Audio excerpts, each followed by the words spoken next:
wounds of our race with the medicine of his mercies. Pity our debts as is your custom, and come visit us. O kind one who pitied our evil inclination when we have not asked him, perfect the will of your sweetness in converting our lives. We are thrown into the contest of labors of bodily passions at every hour.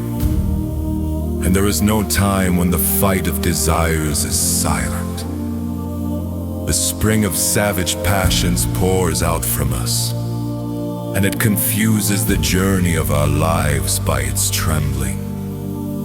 Enticement dwelling in us shakes like a tempest, and troubles our soul as much as a storm troubles the sea. I wish to arrive at the harbor of the peace of the forgiveness of debts. May your pity be a pilot in guiding our lives. May the oars of your mercies be oars of man's honor, and draw him out lest he drown in the passions of his soul.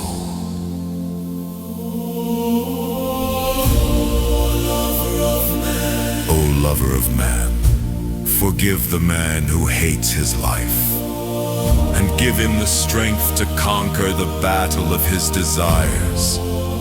Forgive our lives, O fount of immortal life, and grant us a time filled with peace and sustenance of life.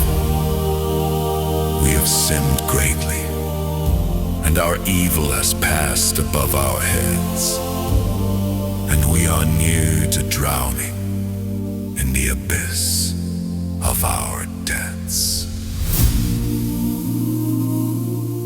We fall much in our innumerable disgraces, and if your help did not embrace us, we would fall forever. You are forever Lord God, Lord of ours and of all, and in you stand heaven, earth, and all that is in them. O Lord of natures, pity our nature.